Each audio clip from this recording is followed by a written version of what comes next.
Hello Hello there. there. Welcome back to yet another episode of Star Wars in a Galaxy, watching all the Star Wars we can get our hands on.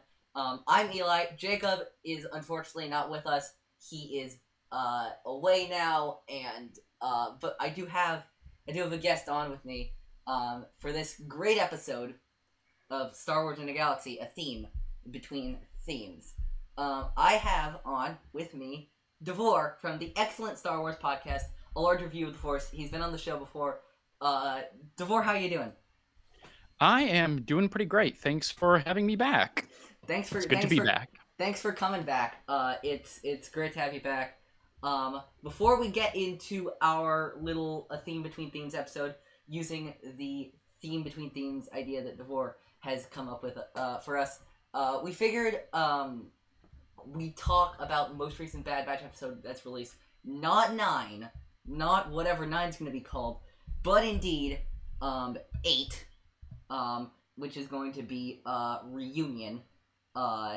So again, spoilers for Reunion will be here. Davor, let's start off with you. What did you think about Reunion? I thought it was definitely like a turning point episode. It had the feel of, obviously, like, this comes later than it did in like what I'm comparing it to, but it had the feel of like the sin in Mando season 1, where it's like that kind of inflection point in the story.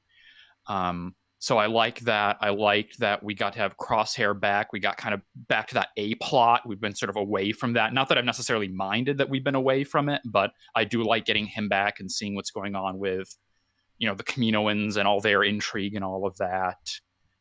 Plus, just from a kind of visual aesthetic level, like I love that we're back on Braca and we're still there and we're seeing all that. Like, the stuff on Braca, I actually, like, at the time that we're recording this, like, I have just tweeted this, but it'll now been like a couple weeks after people listen. I genuinely think that the stuff on Braca is the best Star Wars animation has ever been. Like, Like the it's physical animation? Yeah. yeah, it's unbelievably good. Like, I was just It, like, I rewatched the episode not too long ago. Like, that shot where they blow up the engine of the Star Destroyer as it's firing up, like, unbelievably good. the animation has gotten it's just kept getting better and better and better. Jacob and I have been talking as we've gone through the Clone Wars. Look at season 1. Look at the movie. The Yeah. Clone War, the animation, not to fault the animation, it was good. The animation in the first season of the movie was good. The animation now is more detailed. It's more. It still lives within that animated style of universe, but it looks more realistic. It looks there's more detail. There's more nuance to it. It's incredible. The animation just looks. Seeing that engine scene, there are often these like wow moments from Star Wars anything, but like I thought that the wow moment of the episode was going to be the engine. I'm like, this is so cool. This is such an interesting pseudo tech thing that's very Star Wars. And then Cad Bane shows up. I, of all of the curveballs we've been thrown in this show, and we've been thrown quite a few curveballs. The Martez sisters, out of nowhere, I love them, but I never thought we'd see the Martez sisters. But Cad Bane, somebody pointed out that we haven't seen Cad Bane in a Star Wars story, like a visual, like a TV show Star Wars story, in 10 years. It's been 10 years since we've That's seen right, Cad because it was Bane. season 2, right? Season 4. No, no, no. Season 4, oh my god, the Braco Hardin stuff. Yeah. Yeah, Wow. that's the last time we saw Cad Bane was 10 years ago. So,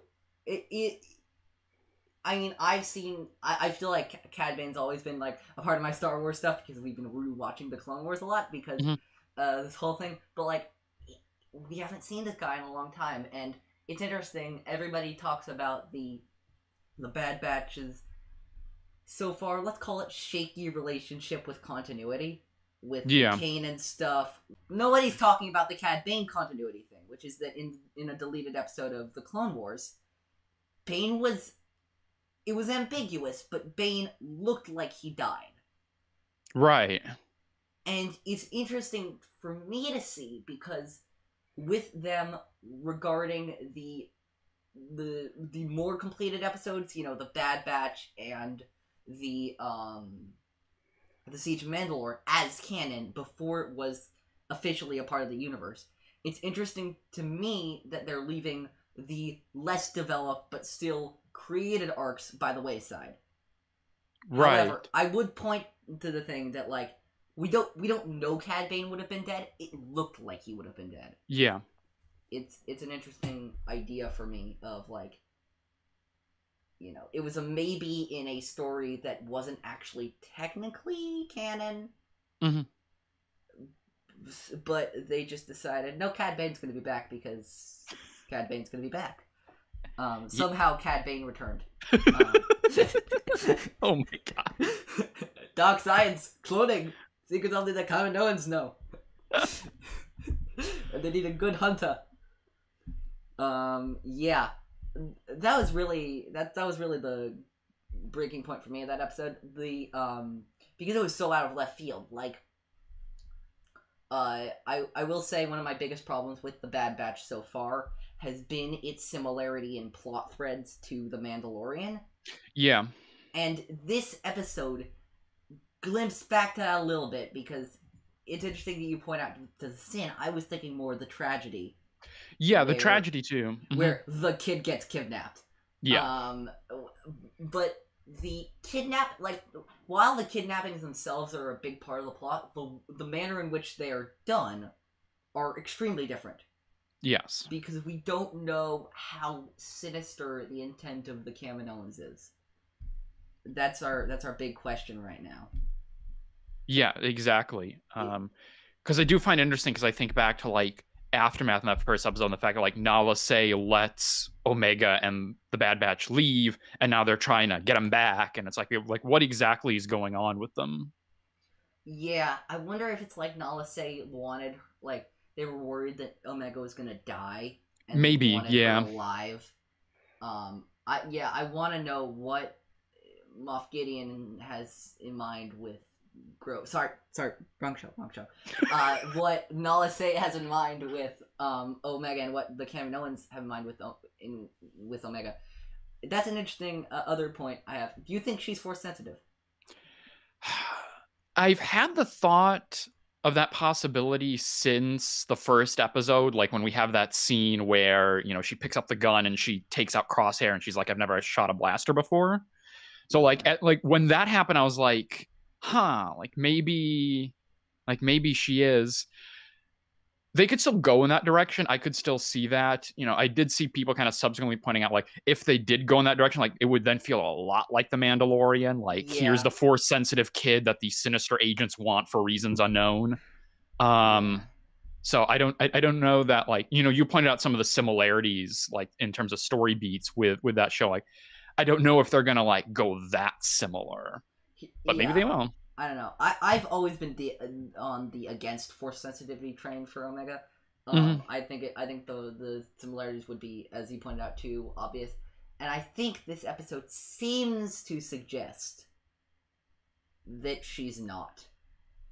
And the only reason I suggest that is because I think it would have been the perfect moment with the Cad Bane scene, where she's aiming the crossbow and she actually like maybe like not kills Cad Bane, but like hurts him in some big way. Yeah, like a Rey moment from the Force Awakens, but she doesn't.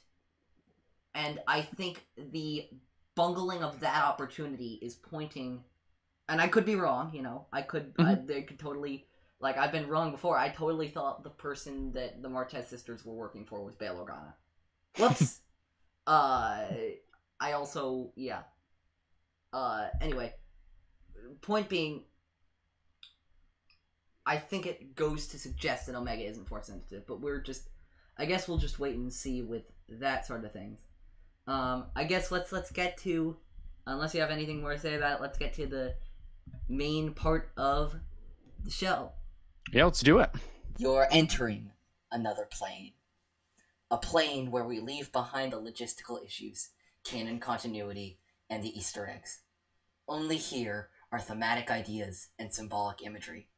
You're entering a theme between themes. What's in here? Only what you take with you. Wow, that sounded a lot better this time. When I wasn't making it up on the spot. Um, okay, so we have three pieces of Star Wars content. Um, Davor, why don't you tell us yourself what is your theme between themes idea? What is your through line? What is your Sure. So the the sort of trilogy that I put together for this episode was a kind of Star Wars staple that we see basically all throughout the franchise and through the kind of three big eras of Star Wars, and that is the throne room scene. And so I've chosen three throne room scenes for us to sort of talk about and look at. So specifically, those are the throne room scene from the Siege of Mandalore, the OG throne room scene from Return of the Jedi, and possibly to the surprise of some listeners, the Exegol scene from the Rise of Skywalker. Though then again, it's probably going to be a more surprise for you because I would have like done that from the start. Right. Yeah, but I will say this: the Rise of Skywalker scene, although it's very very good, it's not my favorite scene of the three of them. So I'll I just don't think it's leave. mine either. Yeah. And it's nothing against the Rise of Skywalker thing. It's just Return of the Jedi has always been my favorite Star Wars movie, and this is pretty much why. But do we want to get on to Phantom Apprentice? Is the first one? Yeah, we can do that. Yeah. So it's interesting because I remember with the last one, and this is not like a dig at you or anything. We had a certain like theme or lens to look at it through. But this is another facet of the theme between themes, which I love.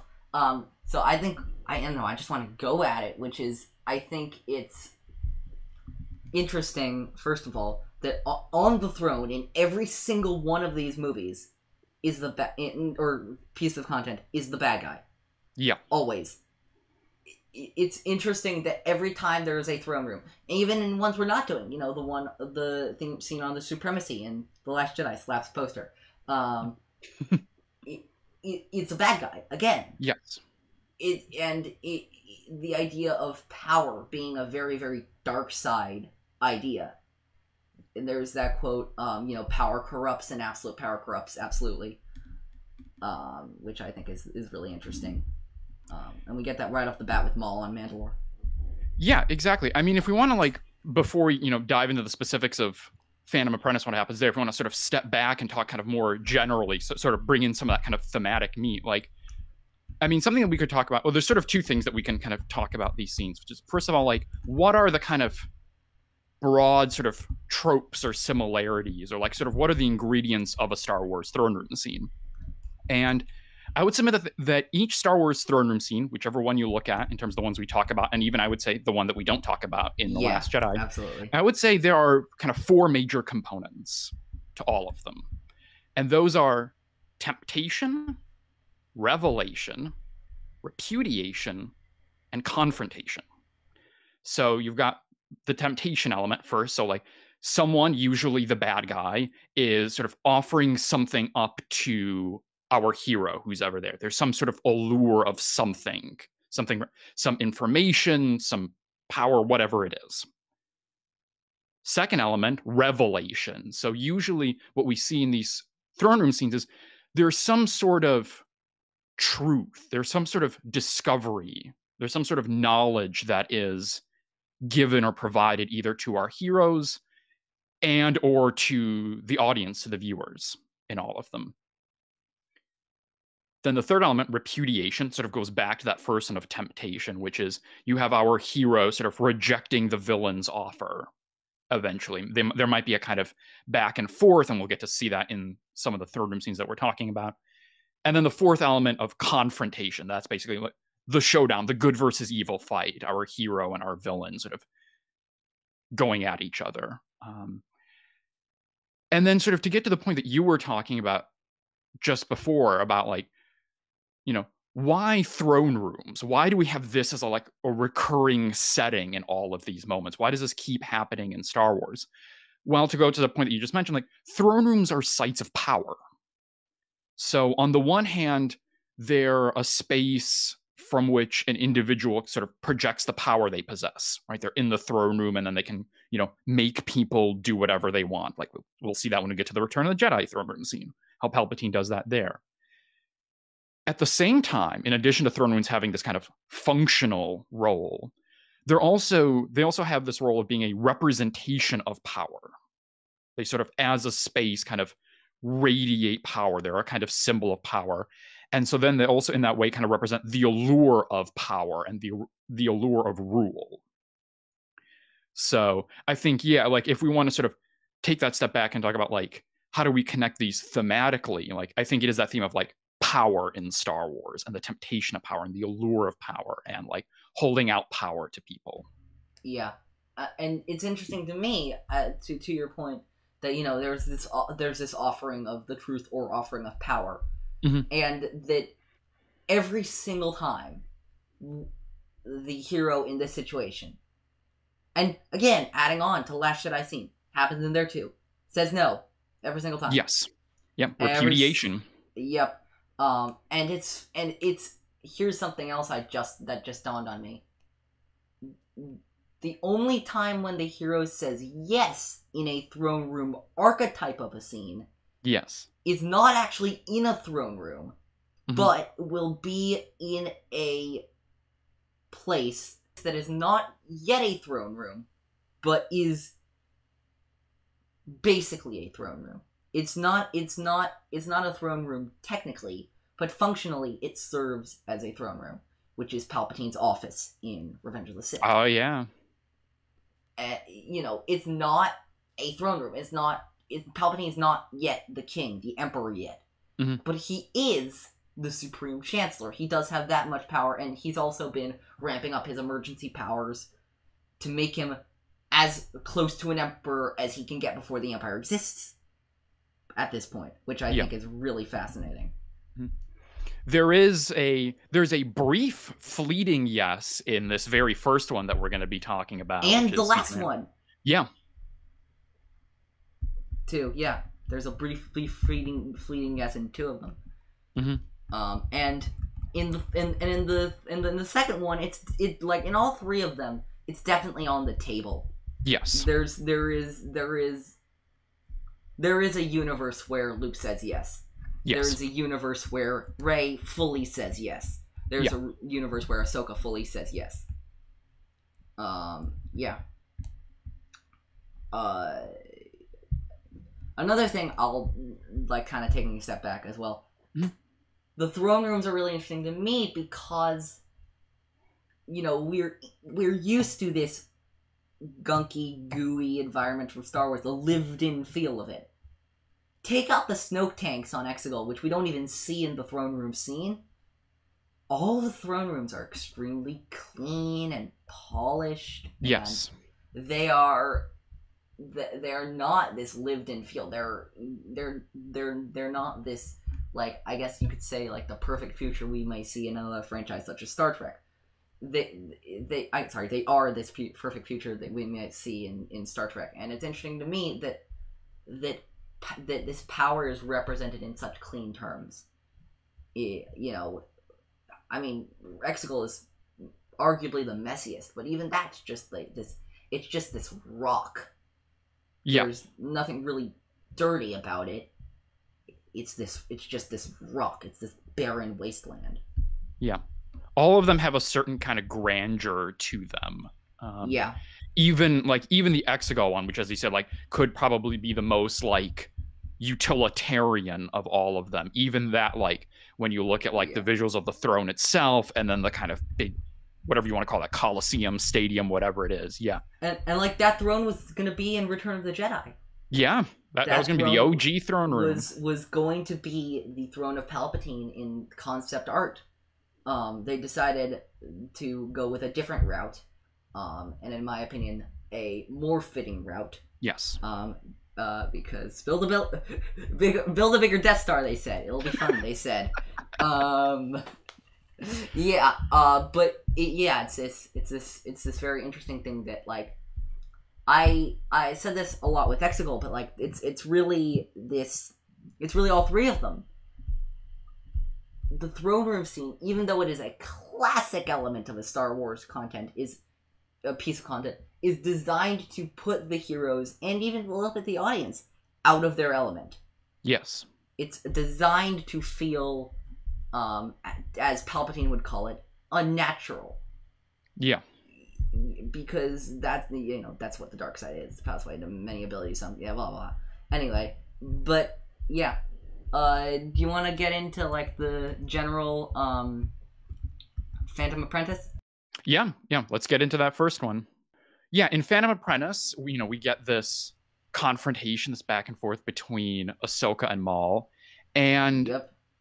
so much of that. I mean, there's a couple important elements in there to focus on. So one of them is something that is sort of is subtext basically up until this point, but then it sort of becomes made text, which is the ways in which Ahsoka and Maul are these kind of mirror characters to each other. Yeah. Maul has that line where he says, you were motivated to leave by the hypocrisy of the Jedi Council. We were both tools for greater powers. I wrote that down as well. You could almost call them two that are one. Yes. Yeah.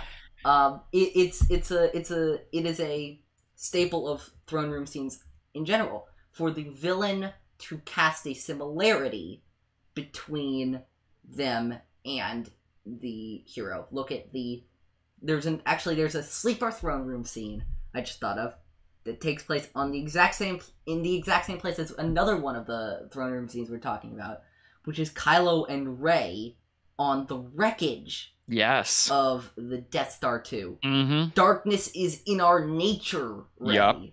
Yep. We'll get to the other thing, which is not really referenced as much in Phantom Apprentice, but is heavily referenced in both Return of the Jedi and The Rise of Skywalker, which is this idea that the dark side is inevitable. Yes. That no matter what our heroes do, it's not really gonna matter because the dark side's coming. But of course that's wrong. But like there's this idea of casting, similar, and even like even in The Last Jedi, hey Rey, you're nothing. I was thrown away like I was nothing. Yes. Look at how similar we are. You should join me. Yeah. Yeah, and I remember even when I watched it the first time when Phantom Apprentice first premiered, like that line when Maul was talking about, we were both tools for greater powers, that whole notion like that they were both used and sort of then discarded. Like even then I thought about how like at almost or very close to the same point in the timeline, like in Revenge of the Sith, if you hop over there, you've got Palpatine, talking to Anakin in the opera scene, telling him the Sith and the Jedi are alike in almost every way, including and then the quest for greater power. Yeah, and then you've got these two people who are like representations of that, like two people who are like used in the context of this war, this greater struggle, and then were ultimately cast aside. And I find it interesting. And I find it interesting also, they're both in these grand places.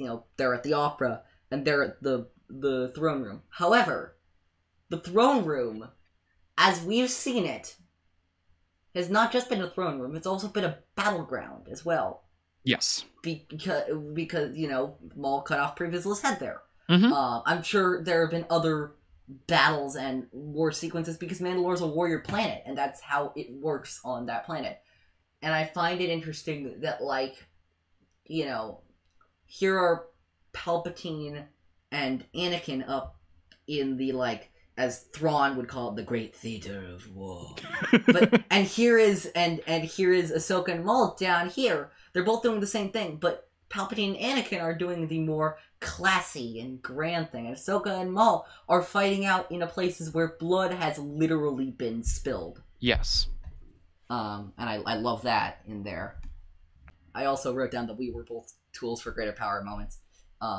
Palpatine doesn't do that, perhaps as much as, say, a Maul or a Kylo or a Vader does. Perhaps because he realizes how unsimilar to, like, every other Star Wars character that he is. Yes. And we'll talk about Rise of Skywalker Palpatine and how chef's kiss he is. Yes. But like that's what I love about Palpatine. It's like actually I'll just jump ahead to this. This is a detail I never noticed until now, but it holds such thematic depth that I love so much.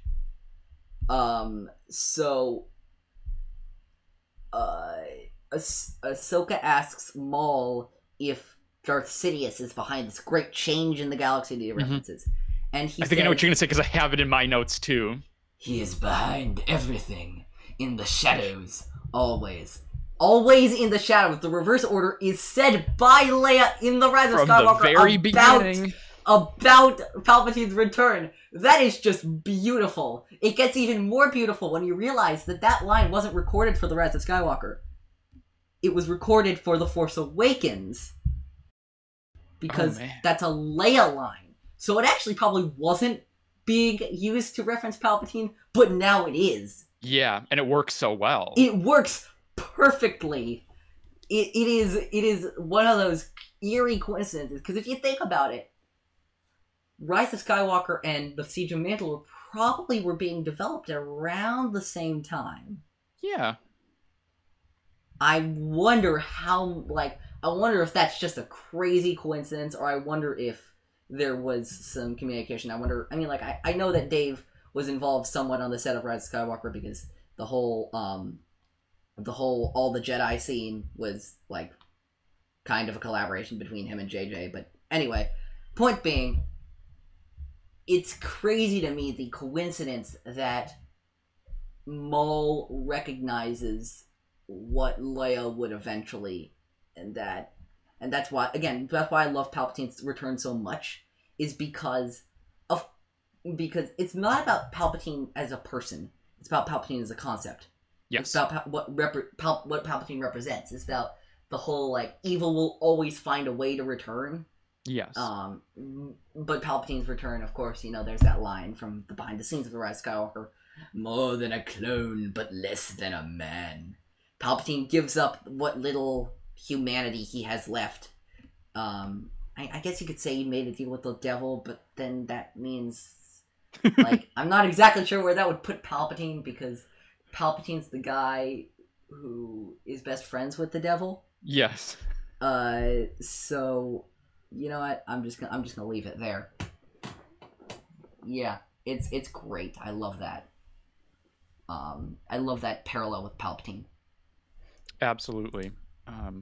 And then, the other important thing to talk about in the context of what happens in Phantom Apprentice and the throne room there is to get to that point about when I was talking about throne room tropes, about revelation, where you've got Maul on the one hand sort of telling Ahsoka like two different things. So one, sort of reaffirming that like Darth Sidious, to go back to the line that we just talked about, like that Darth Sidious is sort of behind everything that has happened, that, he says, it's like that the Republic has already fallen, like, the time of the Jedi is past and all that. And then also the revelation about Anakin. And that he says, well, like, he's been groomed this whole time as my master's new apprentice.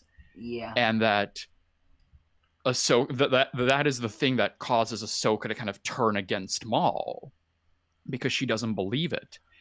And for me, like, that moment sort of parallels what, in my opinion, I would make the case for, is the most important scene in the prequel trilogy, and that is in Attack of the Clones, the conversation between Obi-Wan and Count Dooku. What if I told you that the Republic was under the control of a Sith Lord?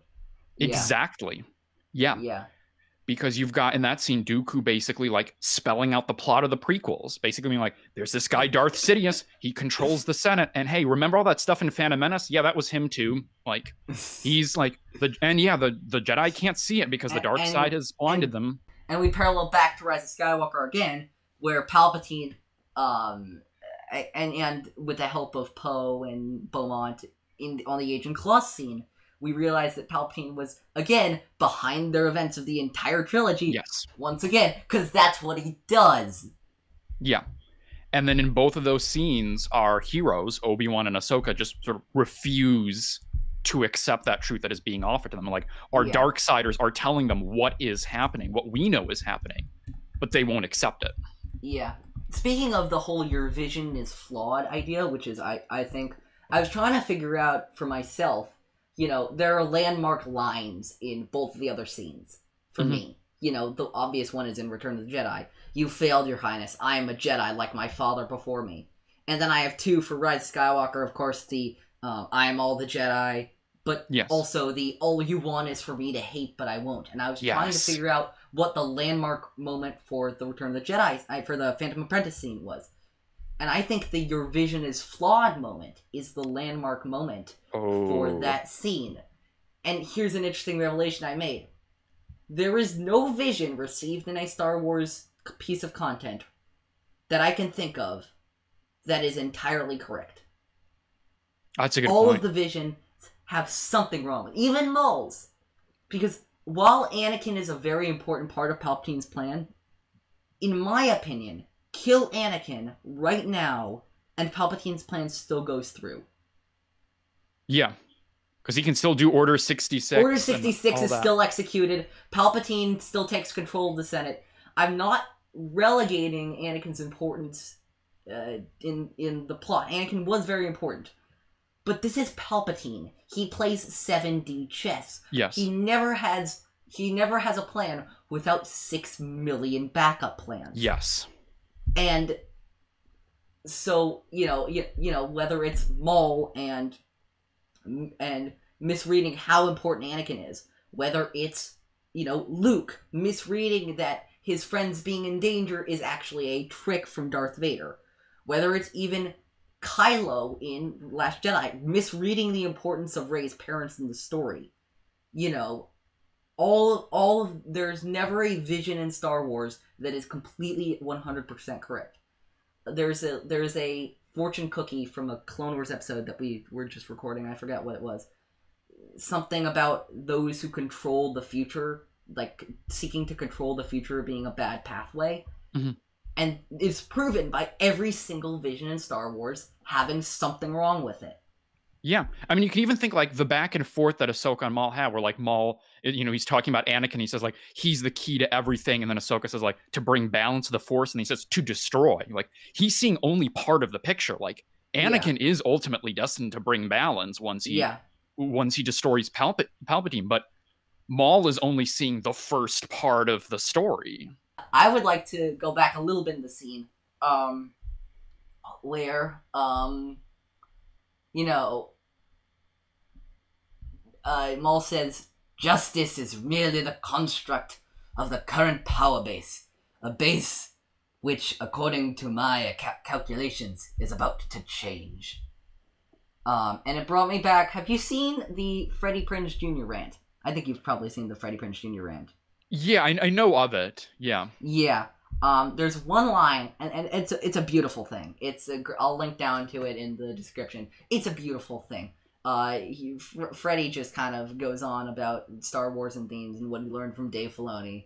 My favorite part about it is the 6,000 times he goes, George Lucas's words, not mine. But the one that's the part that constantly sticks out to me, he's comparing the Star Wars character archetypes to the other storytelling archetypes. And so he goes, Maul, he's Sisyphus! Learn your Greek mythology! Maul is Sisyphus! He is born to fail! Yes. This is the moment where Maul demonstrates his Sisyphean nature. His Sisyphus, the man who rolls the boulder up the hill, and just as he's managing to get some leeway, the boulder falls back down on him, and he's doomed to repeat that cycle for eternity. Maul, and I was trying to think, why can't Maul really succeed at anything he tries at? And this is his post-Phantom Menace, after, like, the revival and all that kind of stuff. And I realized, he can't get anyone to trust him. Yeah. I mean, Sidious Maul can't get Sidious to trust him, because Sidious trusts no one because he's a creature of pure dark side energy. He can't get Ahsoka to trust him because Ahsoka, sees his true nature. He can't get Ezra to trust him in Rebels because, Ezra has, first of all, he has a heart of gold. His heart is always in the right place, and he also receives plenty of stranger danger training from Kanan. crept into my head. It crept into my head. I couldn't not. But he It's gets good. It's good. he gets plenty of training from Kanan, so he recognizes. I mean, he gets close, you know. But you know, he never gives in to the dark side temptations later to defeat by Maul. And it's interesting that Maul can't.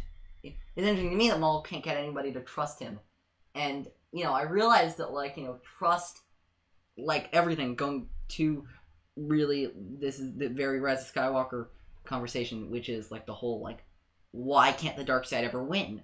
Mm-hmm. Is because you know the like you know just like dark side qualities are completely alien to the light side. Mm-hmm. Light side qualities are completely alien to those completely submerged in the dark. So there's no trust, there's no friendship, there's no love, there's none of that. And Maul cannot get anybody to trust him because he is still clinging to the dark side, which can't do any of that.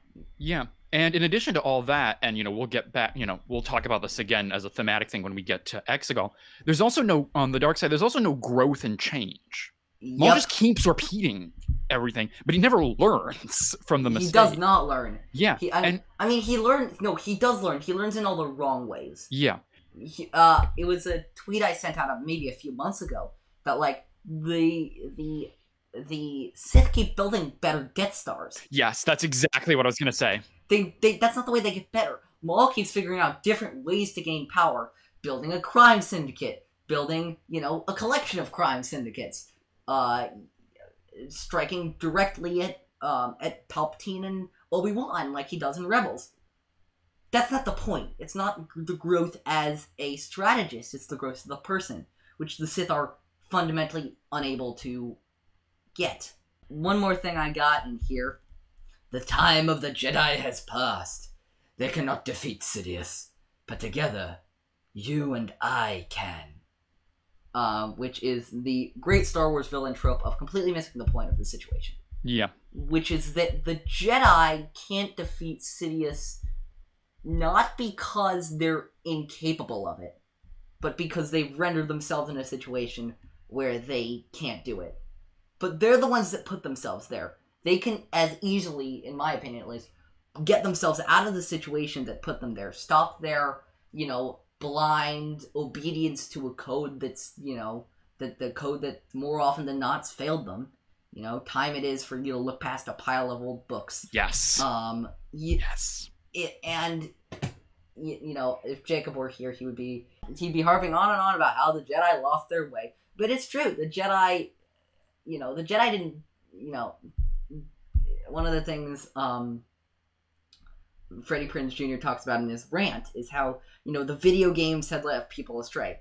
And I'm a big Star Wars gamer, but even I admit that, like, you know, it's not, the Jedi, the reason the Jedi lose to Palpatine is not because the Jedi's power is 9,000 and Palpatine's power is 10,000. That's not how that works. The reason the Jedi lose to Palpatine is because the Jedi have symbolically failed themselves. The Jedi have left the door hanging wide open for the dark side to come through because they're not focusing on the true power of the light side. They're just, you know, focusing on the Jedi and the order of it all. Yeah, exactly. When they exit the throne room, Ahsoka enters through the lighter part of the throne room, and Maul leaves. Maul breaks out of the room through a dark mural, just in case you weren't sure who was the good guy and the bad guy. Exactly. Yeah. Yeah. You got anything else, or should we move on to the Return of the Jedi? No, we can move on to the Death Star. Actually, let me just if we're talking about colors here, let's notice how Luke, Vader, and Palpatine at the beginning of Return of the Jedi are all wearing the same color. Yeah, they're all in black. Because, and that shows that in this scene, in the Maul and Ahsoka scene, it's very clear who's good and who's bad. In the Death Star 2, at the very beginning, even though we know the ending and even though, you know, Joseph Campbell and Hero's Journey and all that kind of stuff, we don't know who is truly good and truly bad. And Luke's and Vader's allegiances change quite a few times. um, in the course of this sequence, which, by the way, I'm going to tell you right now, this sequence is my favorite sequence in Star Wars, period. It's why Return of the Jedi is my favorite Star Wars movie. It's probably why the original trilogy is probably cemented as my favorite era, if not my favorite trilogy, because... Yeah, everything on the throne room in Return of the Jedi is just so good. Again, I could watch this scene probably 5 times and come out with completely different notes each time. Yeah. But I just got the notes I have this time, which I think are pretty good. One of the things I actually love about this scene is how it changes the game of the trilogy. The game of the trilogy before the Death Star sequence, pretty much, with some exceptions with the Dagobah scene earlier, was to kill Darth Vader. That's what we thought the end of the trilogy was going to be. But when the opportunity was to save Vader, not kill him, it fundamentally changes what the entire trilogy is about. It's also very interesting because I started, when I was watching Star Wars for the first time, I had the luxury, this was many years after the original trilogy had been released, I had the luxury of, sitting down and watching them all sequentially, the original trilogy. And by the end of Empire, I was thinking, what would happen if Luke killed Vader? I mean, it would be a victory, I guess, but such a victory would probably feel pretty hollow. It didn't feel like that was where the trilogy was going, which I think was interesting. Yeah, because even on the Dagobah scene in Return of the Jedi, when Luke is talking to Obi-Wan, Obi-Wan presents him with 2 options. He's like, you got to go face Darth Vader, you got to take him down. Luke says, I can't kill my own father, and then he's like, then the Emperor's already won. He gives him 2 options. You either strike down Vader, and that's how you win, or you don't do that, and it's all over. And Luke is showing up there with the hope that the third option is going to work. Yeah, it's interesting to me that you bring up that scene because I think it's an interesting idea that not until the sequel trilogy have the Jedi really realized their true morals, I guess you could say. I think too often the idea that the Jedi lost their way in the prequel trilogy and then reformed in the original trilogy is thrown around. Yeah.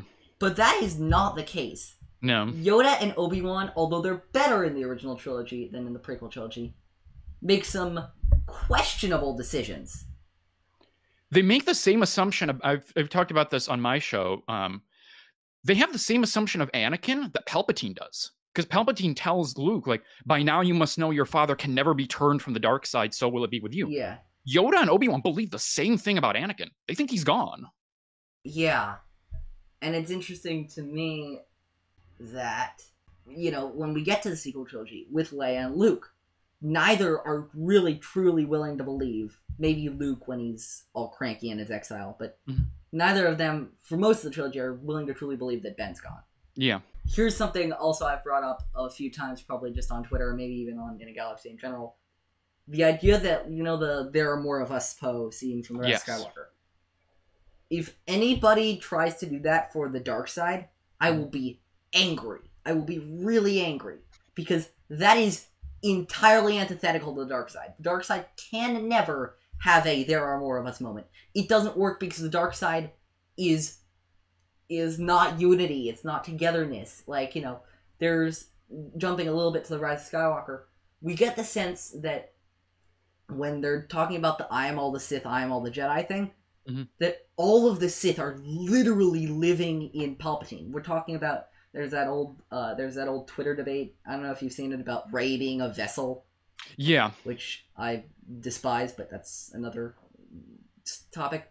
If we're looking at the scene, it's not Rey who's the vessel, it's Palpatine who's the vessel. Yes. Palpatine, I think of the Geonosians, who are not, specifically dark side, but, they fight against the good guys enough, so we can call them that. They literally have a hive mind. They're literally, it's not a togetherness, it's it's a one brain, it's an I, it's a me. But Rey's not the vessel in that scene, because all the Jedi are behind her. Yeah. They're guiding her. They're not in her. It's still her choice. It's still Yes. her choice to make, and it's still her actions to take. Palpatine and the dark side, just in general, can never have that because, look at my favorite thing about one of my favorite things about the scene. Just talking about like things that just make me laugh over and over again. Look at Palpatine's expression after the first time he says "your friends." He gets really disgusted. Like the idea of having friends is abhorrent to him. Yeah. I mean, like, when like there's that back and forth between him and Luke, like your overconfidence is your weakness, your faith in your friends is yours. Yeah, and it reminds me, jumping franchises a little bit. I'm not so sure how familiar you are with Harry Potter, I but am. if you know the scene from the end of the movie of Deathly Hallows Part 2, Yeah. where Voldemort awkwardly gives that Yes. hug to Draco Yes. Malfoy, Yes. that is Yes. Voldemort trying to understand what this whole friendship Yes. thing is. He can't understand it, but the key difference between Voldemort and Palpatine in that situation is I'm led to believe that Voldemort had the chance to understand it. Palpatine, the whole point of his character is that he never had the chance to understand it because he is the living representation of everything dark. And sort of going to your point that you were talking about like the dark side and possession and all that. Like, we get in that scene, like on the throne room, what for me is probably the most chilling Palpatine line spoken like anywhere in Star Wars, which is when he says, "You, like your father, are now mine." Yeah. Um, like, yeah, that is just it's such a like it's such a foreboding thing to think about, like the notion of like being possessed. I mean, like we'll come back to that obviously when we talk about Exegol too. Um, I was curious to ask you. So obviously, like a big part of like the early part of that throne room scene is, the whole temptation of Palpatine, like trying to goad Luke into taking his Jedi weapon and striking him down. And he has that part where he says like, "Strike me down with all of your hatred, and your journey towards the dark side will be complete." Do you read that scene differently now, post Rise of Skywalker and like all the Sith ritual stuff there? It's interesting that you mentioned that. The answer is no. Mm-hmm. Because while the my spirit will pass into you is an interesting like lore idea. I like that because of the cold craziness of the Star Wars lore thing. Really, what I read that scene from Rise of Skywalker as, and what I read the scene as Return of the Jedi is ultimately the same thing. If you kill them using your anger, you are no better than they are. Right. That you might as well, there's that sense of false equivalency. There's that sense of, if you do the same thing they are, you're basically them. Yeah. And the spirit that pass into you thing is pretty cool because of the whole Force rituals, and I love that crazy stuff. But thematically, it doesn't really change anything for me because the scenes, in my opinion at least, are saying the same thing. Yeah. No, I think you're right. And it's interesting that whole like, and I understand the whole, and this is why I actually quite enjoy the idea of the whole Rey Palpatine subplot in The Rise of Skywalker. When Palpatine says to Luke, "Take your Jedi weapon, use it, I am unarmed, strike me down with it." You get the sense that it would be so easy for Luke to crack and kill him. I mean, not really, because Vader would do the strike and like he does there. Either way, if Vader wasn't there, it would be so easy for Luke to be tempted by that. And it's interesting for me because of the whole Rey Palpatine idea. It would be so easy. Rian Johnson talked about in the behind the scenes of The Last Jedi about how, Rey being related to a bloodline would be too easy of an answer for her. But if it's a dark side bloodline like the Palpatine bloodline, it makes sense because easy is the point. Yeah. If you do what Vader did, if you choose the quick and easy path, which is why that subplot of 9 is so interesting to me because it makes the choice right there and so easy. It's presented on a silver platter. She's in the ruins of Death Star 2 on Kef Bir. She's presented with what she could be if she chose that path. But she resists anyway because she's all the Jedi and she's awesome and all that kind of stuff. Yeah. There's sort of 2 points to go off of that, what you just said. So one is, you talked about Luke and Palpatine and how easy it would have been for him to strike Palpatine down. I don't think we like talk enough about that moment because like usually when we're talking about the Death Star throne room scene, like we sort of talk about, in the context of temptation, what happens later on when, Luke turns on Vader, and we'll get to that. But like, we kind of gloss over the fact that like Palpatine holds out the bait there, and Luke takes it. He takes his lightsaber and is about to go to Palpatine. I mean, he holds it out several times. He takes it the final time. Yeah. The temptation is there every single time. Yeah. And that in some ways, like, I was going to say this sort of towards the end of talking about the Return of the Jedi scene, but I can bring it up now. Like, I think like an important moral of, I would say, this is sort of throughout the Star Wars, but I think particularly in the Death Star 2 throne room scene is that the dark side is not stronger. We know that. Yoda tells us that. It is, however, powerful. Yes. And it would not be tempting if it weren't. So, like, if you want to use the dark side to take down your enemies, you can do that. If you want to use the dark side to cheat death, as we discovered with Maul, with Vader, with Palpatine, you can do that. Like, it is not stronger than the light, but it's very, very powerful. Of course, the flip side of that is, what are you, that we've discussed many times on In a Galaxy, there's that line, I keep bringing this up, Yoda says at the end of Lair of Grievous, in this war, a danger there is of losing who we are. What are you willing to do to get that much power? You know, you can cheat death, sure. What's that gonna do? Palpatine's living, you know, as I referenced before, more than a clone, less than a man. He basically has all of his plans foiled before they can even start. In Rise of Skywalker, you know, Maul goes on his Sisyphus road where he can never get a plan to work because it'll just come crashing down on him. Vader's living a tortured existence for 20 years, and all of that kind of stuff. Yeah, and you know, like, even before we get to the stuff on the Death Star, like, there's the whole back and forth that Vader and Luke have on Endor just before that. And, you know, there's that moment where Vader... Too late for me, son. Yeah, there's that moment where Vader tells Luke, you don't know the power of the dark side. There's a case to be made that he's right. That maybe Luke does show up on the Death Star a little naive, and that it's all that stuff that happens there, the temptation from Palpatine, then what he almost does, you know, in striking Vader down, and all of that does kind of give Luke a lesson in that, like, yeah, this is really powerful.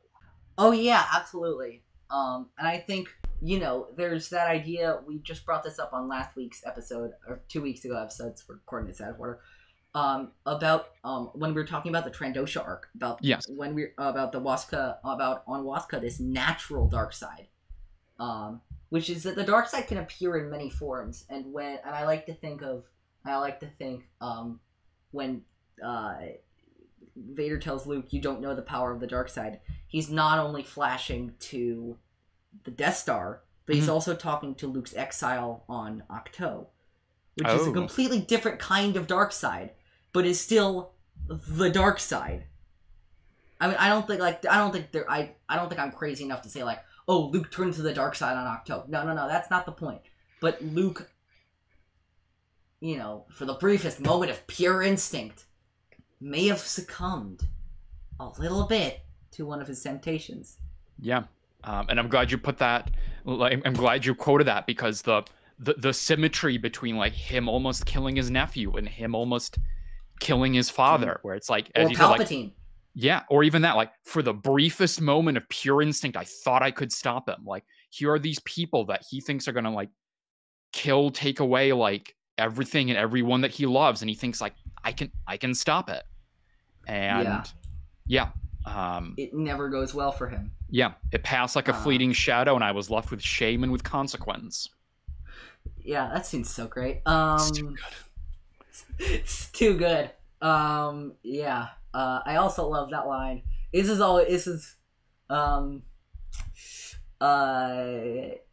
I remember, I don't know if you've seen this clip, when it's Sam Witwer on some panel stage. Mm-hmm. He's talking about doing the Force Unleashed people, when they were doing the Force Unleashed, he asked them if he could do the Emperor. Yeah. And he started reading the Emperor's lines, and he's like, well, that doesn't sound right. And he's like, oh, Ian McDermott's funnier than I am. Like, some of his stuff, this is also an idea I've heard Joseph Scrimshaw talk about on Force Center, that, like, Palpatine's hilarious sometimes. And there's this amusing moment that's really also just chilling, where right before Luke grabs the lightsaber with the Force to strike at Palpatine, he taps his chair and he goes, "You want this, don't you?" And that's such a dark side thing. It's want, not need. Want what you do for yourself. Luke, I'm gonna throw this scene on its head right now, which I've never done. I'm a little worried about ruining the scene in my head for me, but then again, nothing can ruin the scene for me, so... Luke's no stranger to wanting a greater life. Remember those twin sons? Yep. That is ultimately, and this is not a bad thing, but that's ultimately about want. Yes. Now, I would say it's a healthy version of that, because it's Luke. Because Luke is still so young and naive and innocent that he is not going. There's no risk of him succumbing to the dark side to do that at that point, or at least not as much. But Luke wants that greater adventure. We see in Twin Sons. So Luke's no stranger to wanting, as Palpatine would tell Anakin, a life greater than that of any ordinary Jedi. Yeah, I mean, sort of Obi-Wan kind of hints to that idea a little bit on Dagobah, you know, when he talks about, like, Luke and his love for his friends, where he says, like, his feelings for, you know, Han and Leia, where he says, like, they do you credit, but they could be made to serve the Emperor. So this notion of, like, you can start from a good place, like your heart can be in the right place, but there is that danger that someone's just going to turn that and then use it to bad ends. I had something like that. Oh no, where was it? Oh yeah, you know, Luke, this is how the dark side gets you, by getting good people to do terrible things to justify ultimately good motives. Yeah. Yeah. And I guess, the next place I'd love to go, your thoughts betray you. Your feelings are strong, especially for sister. You have a twin sister. Luke goes a little bit overboard, but again, he's, as Ryan Johnson and Kelly Marie Tran would say to us, fighting, not fighting what he hates, but saving what he loves. Yeah. But he still goes overboard. He still attacks out of anger. He still uses the Force for attack, not knowledge and defense, as Yoda advises him on Dagobah.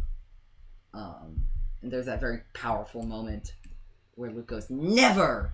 and he strikes back. Yeah. That whole, like, that is, like, with, like, I love the throne room stuff, like, and then within the throne room stuff, my absolute favorite moment is that when we get that, that panning shot right to left as Luke is on the attack, and you've got that variant of the Emperor's theme playing. It's so good. We'll get to my favorite pretty soon, but I love that part. They're just, it's just great. And of course, as I think this is something you've mentioned on your show about the whole parallels between fighting what we hate, not fighting what we hate, not fighting what we hate, saving what we love, and of course how Jedi choose to win from Rebels. Yes. It's the justification of what you want and what you're willing to do to get it. And then we get this chilling moment, and I never get tired of seeing this, when Luke is slashing at his father, is slashing at Vader, and he cuts off his hand, and he looks at his glove. Yes. And he thinks to himself, how long is it before I'm in his place? Yeah. It's a beautiful moment. It is, I love Star Wars, and this is a strength of its more than it is a weakness of its. Sometimes the best symbolism is in your face. Yeah. Is just right there, hiding in plain sight. You know what I mean? Like, it's so good to go back to the, what I quoted from The Last Jedi. I was left with shame and with consequence. He sees the robot stump from his father, and then he sees his own robot hand. He's like, oh, like, I'm becoming him. That's what I should do. I want to put an edit. I'm sure somebody's done this on YouTube.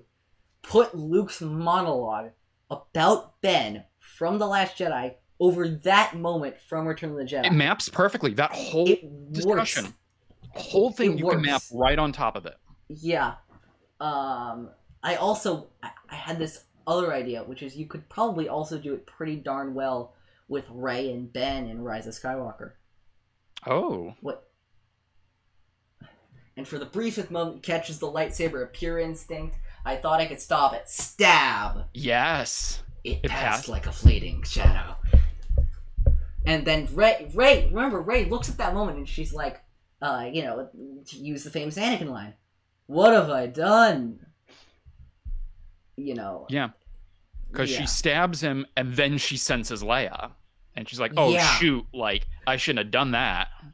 I shouldn't have done that.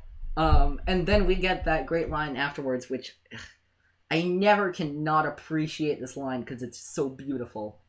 When Palpatine tells Pride over hologram, "The Princess of Alderaan has foiled my plans once again." Love that he calls. I mean, I was gonna say this when we got actually to Rise of Skywalker. Every line from Palpatine in that movie is solid gold. It's gold. Ian McDiarmid is having the time of his life in that movie. He is. I don't care what the heck was going on that set. Anytime Ian McDiarmid steps in there, beautiful. Yeah. I mean, again, jumping ahead a little bit to the Rise of Skywalker. Long have I waited for my grandchild to come home. It's creepy. It is haunting. Yeah. I want to get to my favorite part of this entire sequence. Good. Your hate gives you strength to fulfill your... I forget the exact line. Never. I'll never turn to the dark side. You failed, Your Highness. I am a Jedi, like my father before me. It's one of the best lines in the entire 9 movies. Yes. It is one of the best line deliveries. It is one of the best moments in the entire 9 film series. Look, I'll just say this, okay? There are 2 moments where I cannot help but cheer when watching a Star Wars movie. It's that, and it's Rey Skywalker. That's it. Those were the 2. Those are the 2. And it was no different. I was actually just watching the Luke one today. It was no different. I like it. It is such a fist pump moment. Yes. It is, and what I love about it is, it gets deeper every time I watch it because, of course, the triumphance of Luke proclaiming that he is not going to do the same thing as his father did is great. But what's even better is it's not just about Luke believing in himself. It's also about Luke believing in Anakin. Yes. I am a Jedi like my father before me. I have, the Force is strong in my family. I have it, my father has it, and eventually, you have that power too, Leia. And Ben, of course, too. And it's this, he sees the good in himself, he sees the good in his father, and he gets his father to see the good in himself. From a boy raised as a slave, constantly being degraded to feel less than, being able to see the good in himself, not as a cosmetic thing like Palpatine, I can offer you the life greater than that of any Jedi, but as an internal value that he is worth something. Yes. Is monumental. Yeah. It's great. Yeah. It's awesome. And just like the whole, I talked about this on a recent episode of my own show, like the symbolism of him throwing away the lightsaber. Like when we go back to A New Hope, he's given his father's lightsaber, and is at that same time, told this story about the Jedi. Like this is the weapon of a Jedi Knight, and then for over 1,000 generations, etc., etc. Not as clumsy or random as a blaster. Yeah. Yeah. So there's this link that Obi-Wan establishes at the beginning between the object of the lightsaber and the Jedi and their legacy, and then what is the most Jedi move he does in the original trilogy? He throws away the lightsaber. Gone. I'd also just thought of this idea, which is great. There's a plot hole that is developed by the prequels. That's not a plot hole, and I just realized why it's not, which is genius. So Obi-Wan walks into the room with Count Dooku. Yeah. Anakin's on the floor. Obi-Wan doesn't walk in, but like Anakin's on the floor. Obi-Wan's still standing with his lightsaber drawn. Dooku throws the Force lightning at him, and he absorbs it with his lightsaber. Which, of course, begs the question: why did Luke not do that in Return of the Jedi? Mm-hmm. That's not a plot hole. That is completely and utterly intentional. Yes. Because the throwing away of that lightsaber... Because I honestly think... I mean, we probably didn't see this, and there's no way to actually prove this. I bet Luke did know about that. I can't imagine a universe where Yoda or Obi-Wan didn't tell him about that. And it makes it even better if he did, because he makes the conscious choice to throw it away anyway. Yeah. It's a beautiful moment there. Yeah, absolutely. Do you got anything else, or do you want to get to Exegol? I just have one more thing. Yeah, go ahead. It's another question. Do you hate the insertion of the Vader no as much as I do? No, I don't. You don't? Probably because I'm so used to it. I mean, I don't think it's good, but like, it's such a perfect sequence that not even a poorly placed no can ruin it for me. I don't hate it as much as you do. No, it's not great. I don't like it, but like, yeah. Yeah. I'm happy actually, for you because I can't stand it. I'm probably... Actually, I'll say this. Which is worse for you, the first one or the second one? The second one.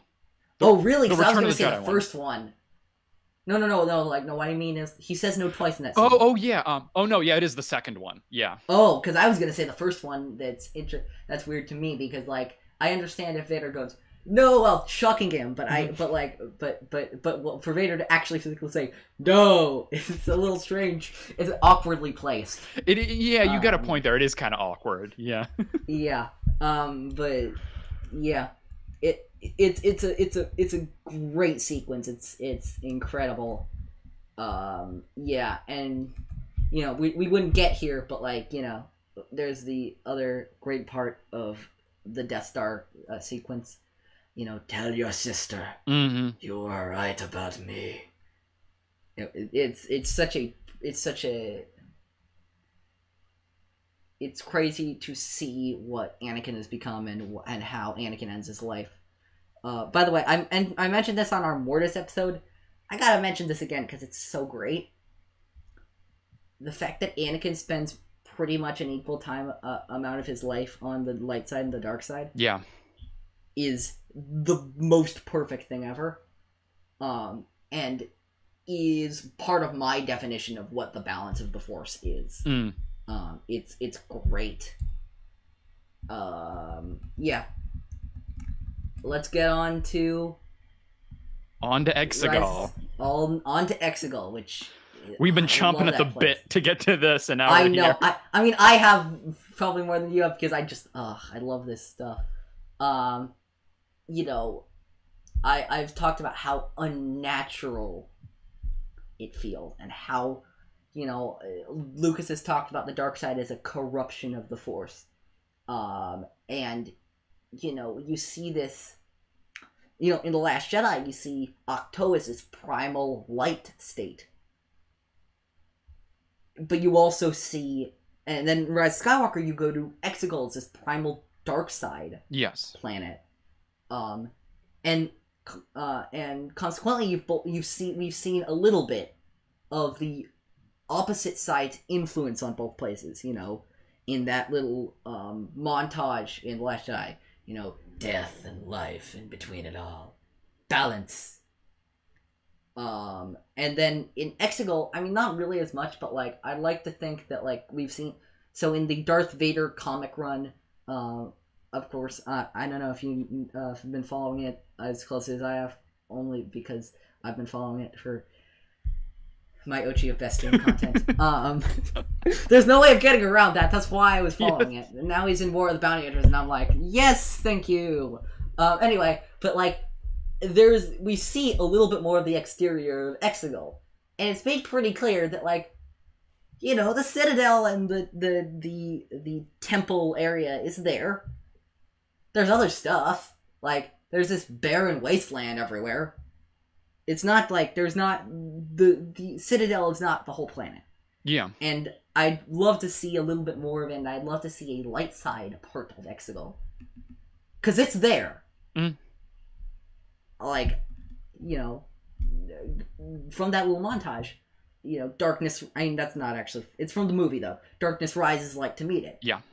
I have to believe that there is a light side component to Exegol.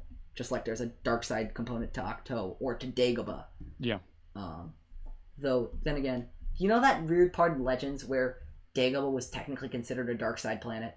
No, I don't. So basically the idea in the lore in Legends was that Dagobah, by the influence of the Dark Side Cave and some other stuff, was actually supposed to be dark side, but when Yoda went there in Revenge of the Sith, he had such a strong light side presence that it took over the planet. Oh, basically. okay. In the way that when Shakti was exiled on Felucia in Legends, her light side force basically took over the entire planet, and when she died to Galen Merrick in The Force Unleashed, it acted like a huge pendulum swing, where the entire planet just became rabid and dark-side-esque.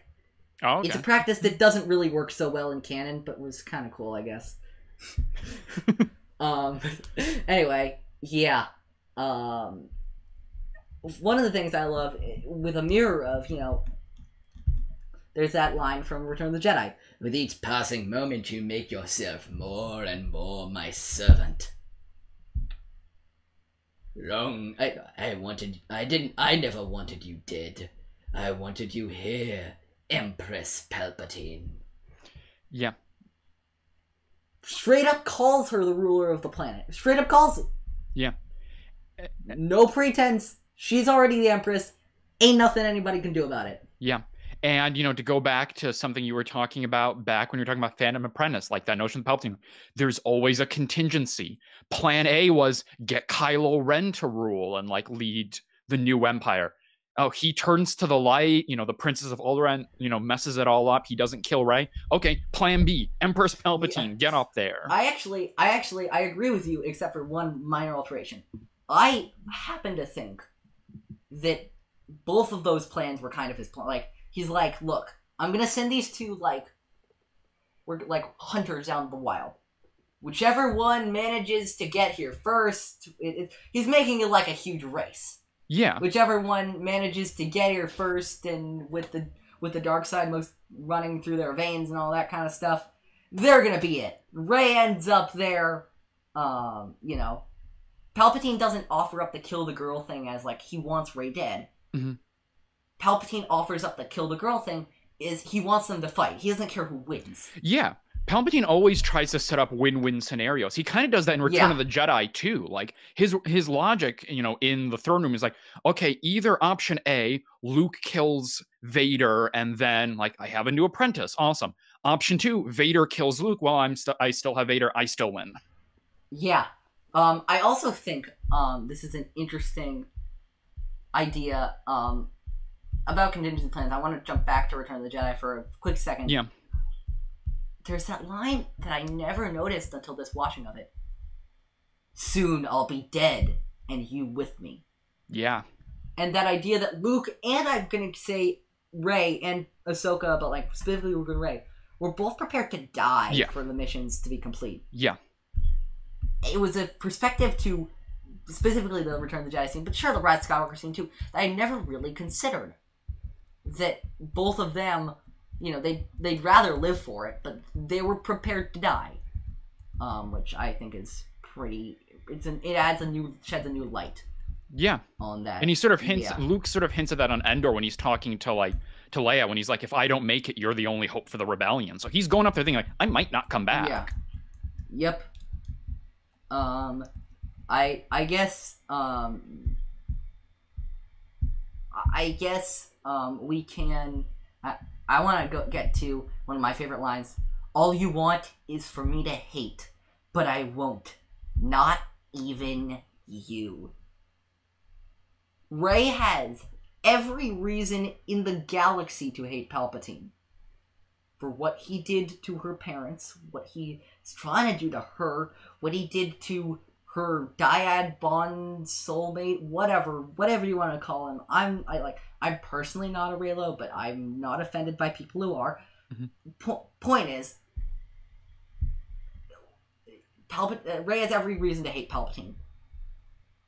And I would argue, even, that Luke probably hated Palpatine on the Death Star too. Yeah. Rey can't hate Palpatine. Rey is not... She is a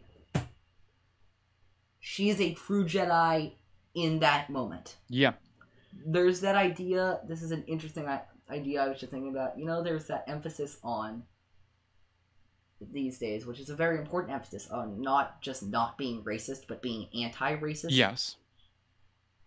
The sequel trilogy's expansion of the idea of not just not being on the dark side, but actively being on the light side. Yes. Just to make a comparison. I'm not comparing the right. But I'm just making the analogy of the light, as much as not being on the dark side is a choice, being on the light side is a different choice. Yeah, there's the... you have to make. Yeah, the famous line from Qui-Gon in Master and Apprentice, like, I choose the light. I turn toward the light because it's or there. even, I can't quote it exactly, but I think it's, is it Sisker in High Republic says something similar like that about, like, the notion of, like, the light is something you have to choose all the time? Something like that. I'm not as into the High Republic as some people are. Yeah, I don't remember who it exactly. There's somebody. I think it might be him. There's somebody who says something like vaguely similar to like Qui-Gon does in Master and Apprentice about the notion of the light as a choice. It's a choice you make over and over again. You know, look at Luke in Last Jedi. Just because he said I am a Jedi, as incredible as that moment is, as much as I love that moment. That is not, I am a Jedi and I can just peace out for the rest of my life. No. We see in The Last Jedi that he, at a certain point, due to some terrible things that happened to him, stopped choosing the light side. Yeah. And look what happened to him. We also have the dual line, you know, the line that connects back to this. From all you want me to hate is, but I won't, not even you. Weak, like your parents. My parents were strong. They saved me from you. Look, debate all you want about, like, the Rey's parents debacle in Last Jedi and Rise of Skywalker, all that. At the end of the day, Rey's parents were nobodies. In the sense that the impact they had on the galaxy, even if nobody realized it, was a huge one. That they, you know, I'm not gonna defend Rey's parents and say they were ultimate angels or anything. Yeah. But they made the choice to save their daughter through an act of pure love. And that ends up saving the galaxy. Yes. Now, could they have figured out something a little better than abandoning her on Jakku, of all places? Sure. That's the part where I'm not gonna say they're perfect angels or anything. But the fact of the matter is, although their names will never be known, and I really hope they're not known to preserve that part of The Last Jedi, their impact on the galaxy is immeasurable.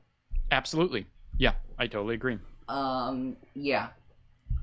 I also love this is mirroring the Phantom Apprentice about the dark side learning the wrong lessons. Luke Skywalker, your master was saved on the Death Star by his father.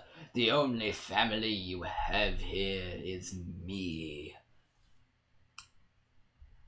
Explain something to Palpatine. It's not a good sign when your blood granddaughter thinks that you are the furthest thing that you have from family. Where's her family? Not with Palpatine. They're up there in the skies fighting the battle for her to go and defeat the evil Sith Empire. Yeah. They're up there, and they're probably down here too, taking out some of their former friends that they were really just in charge of, who get wasted in 2 movies of. But I'm not gonna mourn anymore about my beloved Knights of Ren. Either way, yeah. I mean, even in that scene, like there's a parallel to something earlier in the movie that I've never thought of until this moment. Like, what does Zori tell Poe? Like, they win by making you think you're alone. You feel like you're alone. Palpatine is trying to do that with Rey. Like, the only family you have here is me. You're alone. And like, you know, paralleling back to Last Jedi, you're nothing. Yes. Your parents were nothing.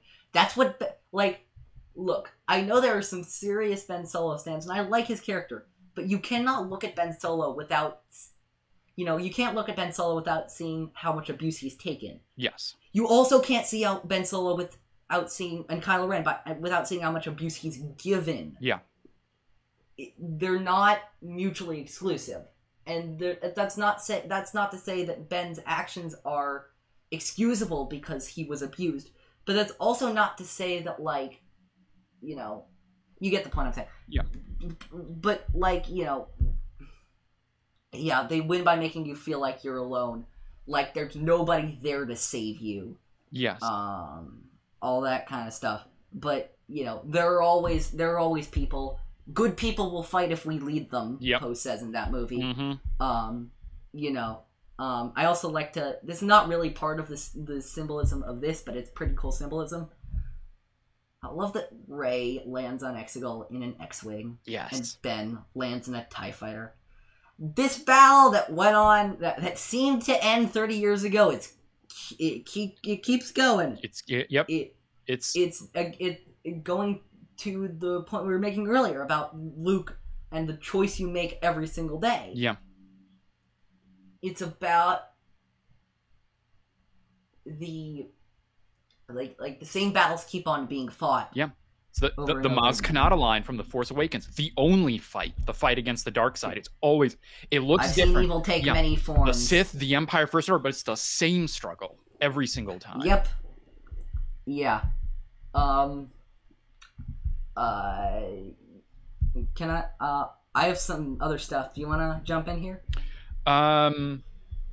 Yeah, I mean there's a whole bunch of stuff that, you know, I can bring up here. Great. You know, you've got there's the parallel to Return of the Jedi, you know, when he's showing Rey the destruction of the Resistance, the same way that he shows Luke the destruction of the Alliance in that way to sort of get him to tempt both of them to turn. When Ben shows up and the two of them are sort of facing him down side by side, there's that whole element, you know, when he discovers the dyad, like that's a great moment where it's like, up until this whole point, like through this all, like he's willing to like let Rey kill him, you know, saying like you want to kill me, that is what I want, until he realizes he doesn't have to, and he's like, oh shit, like the dyad, this is great. Hey, you just gift wrapped me another backup plan. Yes. Yay. I want to go a little back, which is this part is, I know people talk about this line. This line is the best thing, and I kind of love this line. I know people hate it. I just love it. Ben's running. He jumps down into the temple. He falls on a statue. Ow. That moment, I know people some people are mad about ow being the last line of Ben Solo. I could not adore that more, and here's why. What would Kylo Ren have done? We see what he did in The Force Awakens. You know, beats his chest, the blood pours out of there.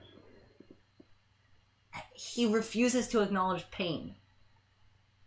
Slammed against the statue of some Sith or something. He's Ben Solo now. Ow. He feels hurt. Oh, that's a good point. He allows himself to feel hurt. Yeah. He allows himself to feel the pain. That Kylo Ren's dead. You know, there's that line that Han says in that just beautiful scene. Kylo Ren is dead. My son is alive. Absolutely. Ben is alive. Why? Because he can feel. Yeah, that's such a good point. there's that line, referencing back to Harry Potter. I seem to do this a lot. At the end of Goblet of Fire, Harry, suffering like this proves you're still a man. Kylo is allowed to feel things. Ben is allowed to feel things now. You know, it's not wiping away any of the abuses that happened earlier and all that kind of stuff. But Ben Solo's final line being "ow," although it seems a little bit like really, it's really great because it's allowing Ben to feel things like he never allowed to feel before. You know, the closest he got is that scene from Force Awakens. I feel it again, the pull to the light. But he's trying to resist. He's clenching so bad. There's none of that clenching anymore. Ow. He feels the pain. Yeah, I've never thought of it in that way, but I love that interpretation of it. I was thinking, I've been thinking about that for a while. Yeah. And, you know, to go back to, you know, what we were talking about before about like Ian McDiarmid having the time of his life in this movie, like I love when he's like, when you get, when you get basically like right around that point or a little bit after, you know, when he's talking about, you know, Rey is about to do the Sith ritual and he goes like, the Jedi are dead. Like, so good. Yeah. No, wait, we got to talk about the best delivery that I know. I don't care anything. I know he had fun saying. Make the sacrifice. But not that line. The line he says before that. Do it. Make the sacrifice. I know he understood the reference. I know he did. I know they all understood the reference. I'm just imagining JJ and Chris Terrio being like, Chris is like, JJ, we're gonna do this, and JJ's like, yeah, man, we're gonna do this. It's like the scene. You've seen the Mandalorian behind the scenes season 2 documentary. Yeah. When Jon Favreau and Dave Filoni are talking about McClunky, that's JJ and Chris Terrio behind the scenes of Rise of Skywalker. Except for when Dave tells Favreau he can't put it in. No, Chris is like, or JJ or whatever. Chris is like, we're gonna put it in. JJ's like, heck yeah, we're gonna put it in. Yeah. And I mean, yeah. If we're on the subject of like great Palpatine lines, and again there's so many in this movie, like I gotta shout it out now, even though like it's a little bit ahead from where we're talking right now, like as once I fell, so falls the last Skywalker. Oh. I love it's so petty. It's so petty. It's funny that you mentioned that, because this was 6 months ago. I was rewatching for The Rise of Skywalker recently, as you do, and one of the great things, and one of the things I was most struck by is how great Palpatine's utter pettiness was. As I once fell, so falls the last Skywalker, is up there with "You will pay the price for your lack of vision." Is as one of the greats. So it's not only funny to me that we referenced the same line, but we also both talked about it as being so petty. Yeah, it's the greatest. Yeah. I also, this is another thing that's awesome. We can talk all day about, and I know this is directly connecting, but it is, and you'll see why, about how great the "There Are More of Us" sequence is. Yes. Because it's beautiful, and the whole coda to that scene, which is, what is this? They have no navy. There's no navy, sir. It's just people. So good. So but let's cast another contrast that I was thinking about. Palpatine has a bunch of Sith cultists and people on Exegol that he brainwashed and mind tricked into serving. Yeah. The Jedi and the Resistance, they don't need no mind tricks. They don't need no brainwashing. They don't need any of that. All they need is the spark. Yeah. Luke lit it in The Last Jedi, with his stance. And, the Sith only get what they want by hoodwinking, by tricking, by manipulating. Yeah. But the Jedi don't need that. And yeah, it's interesting to see, when Rey defeats Palpatine, all of the Sith disciples in that arena, they just all like the rubble all explodes onto them. Yeah. which implies to me at least that this whole Exegol thing was like this whole like basically like big magic trick, big like facade, and that once you take away, like to reference the Wizard of Oz, the man behind the curtain, Yeah. that it just all falls down. Yeah. But the Resistance, no, those are actual people up there. Yeah, it sort of goes back to the point you made earlier about like the hive mind. Like you take out the master, everyone else just they're gone too. And then the last thing I have is the climax of the scene, and really the statement. Actually, I have one more thing before that. Actually, never mind. You are nothing. A scavenger girl is no match for the power in me. It's one of the most interesting parts of the movie, and here's why. I find it interesting that people so willingly go from the like that we go from in Last Jedi, you're nothing. Yeah. Rise of Skywalker, you're a Palpatine. Yeah. Back to you're nothing. Yes. Again. Yes. And it's like, and at one time the comedic part of me like, okay, Dark Side Playbook 101. Okay, everyone, read this really good. You are nothing. or okay, which one are you going to use? Method 1 or Method 2? Method 2, okay, Method 2.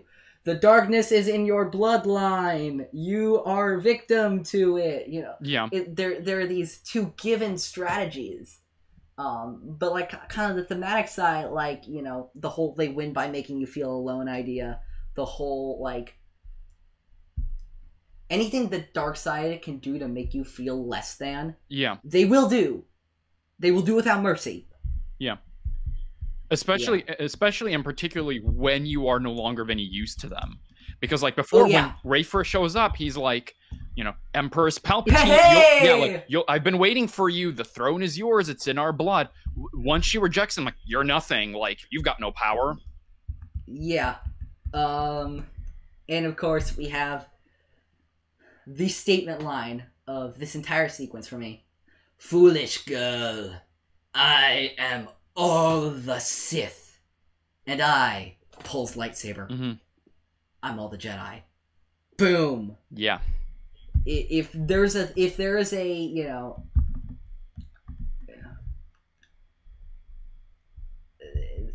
Rey for me is a very much of a lot of a culmination. You know. Yes. Anybody can be a hero. The reluctant smuggler, who turns up at the last moment. Let's blow this thing and go home. You know. Yeah. The son of a Dark Lord of the Sith who gets his father to be redeemed. Some person who was taken, some nobody who was taken from their family, and but walks away from the evil life they would choose to serve in hope of something greater, like Finn. And of course, a Palpatine who was abandoned in the desert, who shows up years later to take the final to take the fight back to her abusers. Yeah. I'm glad you made that point, because that gets to something that I sort of firmly believe, and I know this is like a big thing about the sequel trilogy and like a big point of contention, but like I sort of, this is like a hill I'll die on, and sort of something that I stand on, like, you know, with the whole like debate about, you know, Rey Nobody versus Rey Palpatine.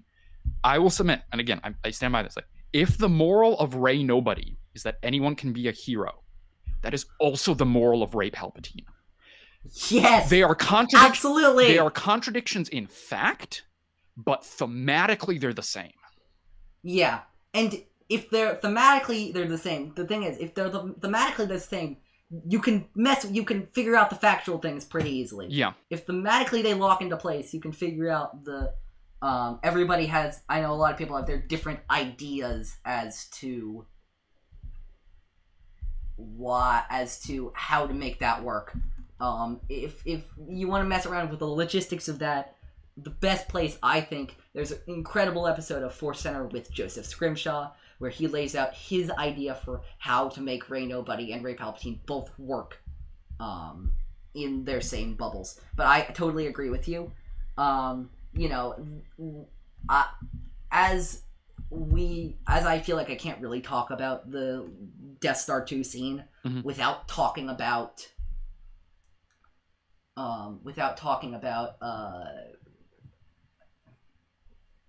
you were right about Yes. you were right about me. I don't feel like I can talk about I'm All the Jedi without talking about Rey Skywalker. Yeah. A few minutes later, which is my favorite moment in the entire trilogy.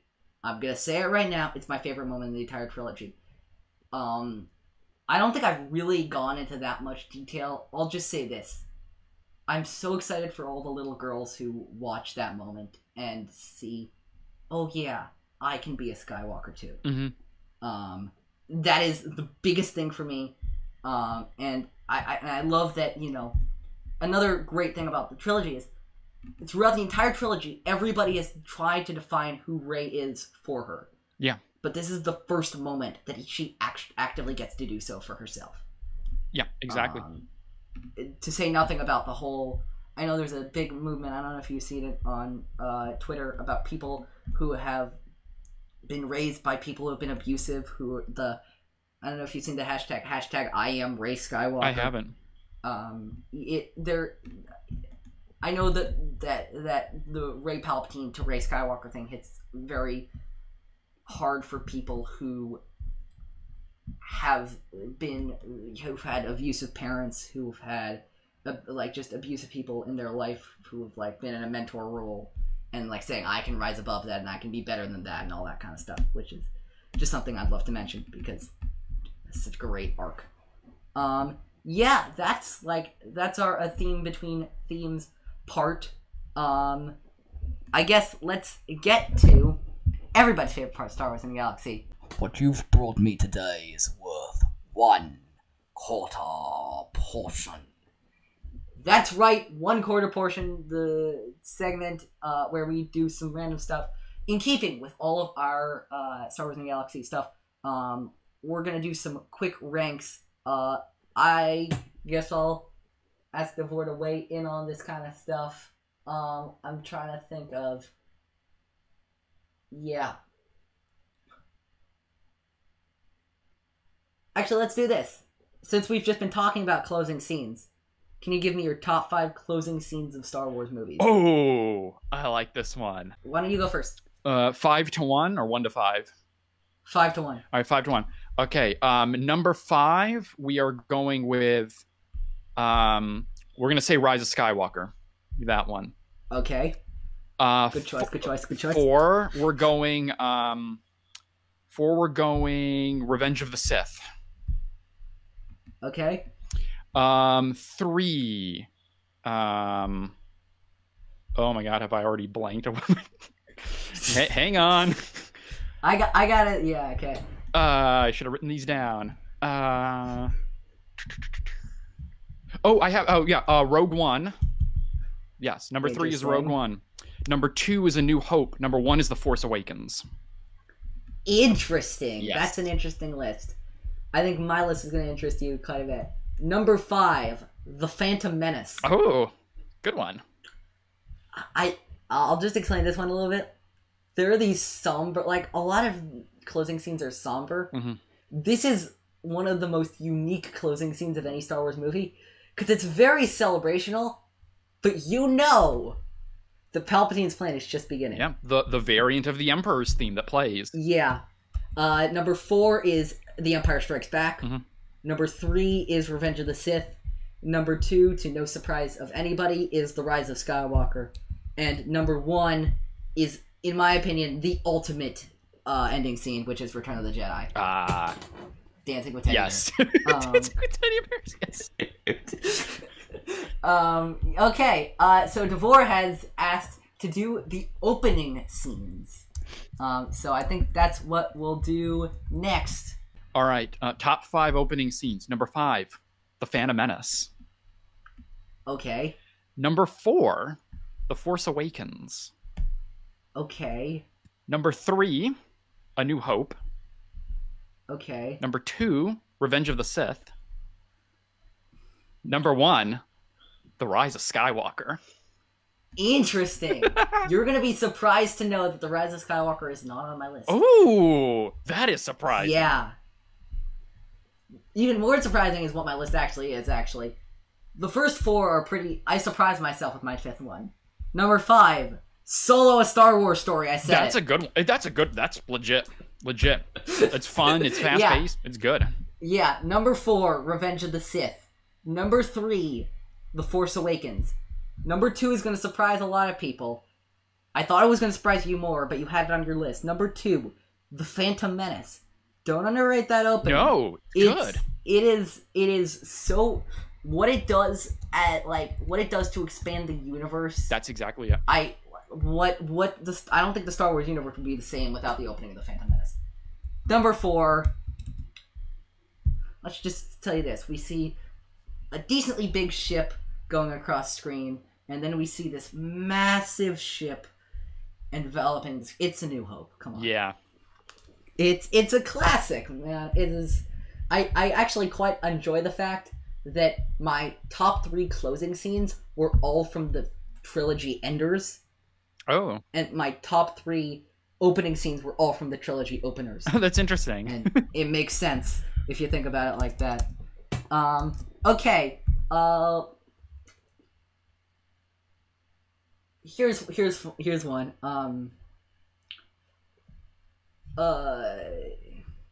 Top 5 wackadoodle fan theories. Like fan theories that you've heard that make that are either predicting something that happened in Last Jedi, Rise of Skywalker, all of that kind of stuff that didn't happen and it was ridiculous.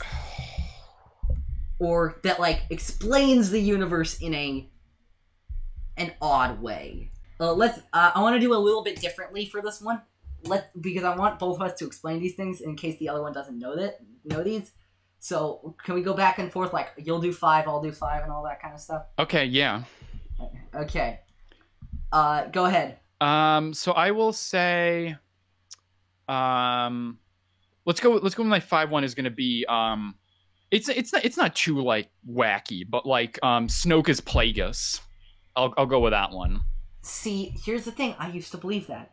I genuinely, pre-Last Jedi, I genuinely used to believe that.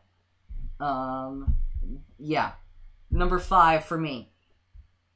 Davor, this is not going to make as much sense if you haven't seen a movie, and I don't want to spoil a big twist in it because it's crazy, but I think you've probably seen it. Have you seen The Sixth Sense? I have not, no. But I know the twist ending. You know the twist ending, yes. That he's that he's not really real, that he's a ghost. Yeah. So somebody had that theory about The Last Jedi. That Luke long ago died on Ahch-To, and that the cranky Luke, this was made to explain the cranky Luke that people hated in The Last Jedi, was not actually alive, but was just a vestige there until he fulfilled his destiny with Ben. Okay. Which is so weird. Oh man, I've never heard of that one. Yeah, it's lived in the back of my brain for a while. Go ahead with your number 4. Let's say number 4. I'm gonna go. This is a pretty recent one. I'm gonna go with the. A lot of these are about someone is someone. I'm gonna go with the Omega as a Palpatine. The hair is creepy, but I don't think that actually means anything. Yeah, I agree with you. So this number 4 is not really. It's sort of a fan theory. It's a little more official than a fan theory. I don't know if not really though. I don't know if you've read. So first of all, you know who Alan Dean Foster is. Yes. Have you read his draft for Episode 9? I have not. No. So he hated The Last Jedi. Mm-hmm. Vehemently hated it. One of his explanations in Rise of Skywalker, in his 9, to explain some of the terrible plot points that he saw in Last Jedi, was that Rey was part robot. Oh god, I remember that. Yes, Rey is a cyborg. Yeah, just dear God. Yeah. Yeah. Ugh, oh my God. Yeah. Yeah. Go ahead with your number 3. Number 3 is God, so many of these are sequel trilogy. I'm gonna go with this could technically be 2, but I'm lumping them together. But is Rey Rey is either Luke's daughter or Han and Leia's daughter.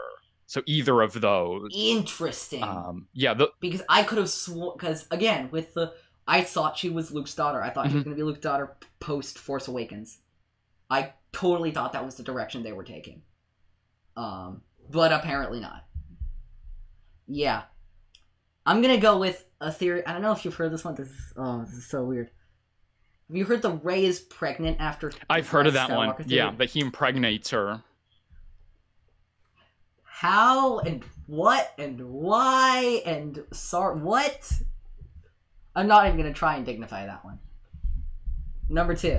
Number two. This is one that probably a lot of people have not heard, but that I came across. It was a post Force Awakens theory, and it was like, which is that Rey is an Anakin clone. I come across that. Okay, you have. All right. I don't think I've investigated it too much, but I've heard of it. Yeah. Yeah. Number two is one that that falls under the your Snoke theory sucks category. Snoke is Tarkin. I've heard of that one. In case you didn't notice, the Death Star exploded under his feet. Amazing. Yeah. Go ahead, number one. Number one, the one that, like, as soon as I remembered it, just, like, made me chuckle. Yeah, me too, actually. Jyn is Rey's grandmother. From Rogue One.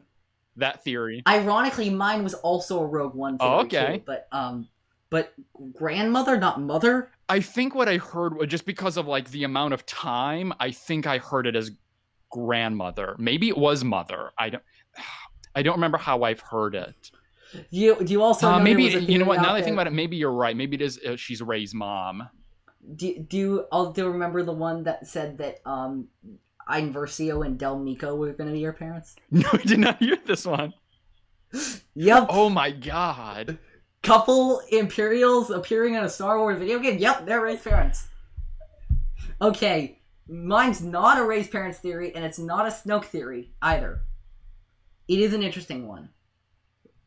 The crew from Rogue One become the Knights of Ren. I know that. The creepiest thing is, it actually had a little bit of basis in something minuscule. Do you know the first promotional image they ever released for Rogue One? No. It's this one. Can you see this? Oh my god. Yeah, I remember that one. Okay. Based on the way that they're standing in the photo, people put them together with the way the Knights of Ren were standing in the vision in The Force Awakens. Oh goodness. And they're like, they must be the same because they're standing similar. Yeah. So that's an interesting one. Do you got another one? Oh, I can come up with another one if you need. Yeah, you go. Okay. Let's see. Let's do top 5 Star Wars comedy moments. Oh, and memes count, by the way. Unintentionally funny moments like memes count. Oh, okay, 100%. perfect. This is totally it. Yeah. My number 5? Yeah. From The Last Jedi, can you feel the Force? Like, yes, I can. When he holds out the branch and he waves like, that's not the Force. Like, yeah, love that. Also from the sequel trilogy, my number 5. Rey, Poe, you're all right. Finn, you're all right. You didn't say my name, sir, but I'm quite all right. So many good 3PO moments in The Rise of Skywalker. Yeah. Oh, great stuff.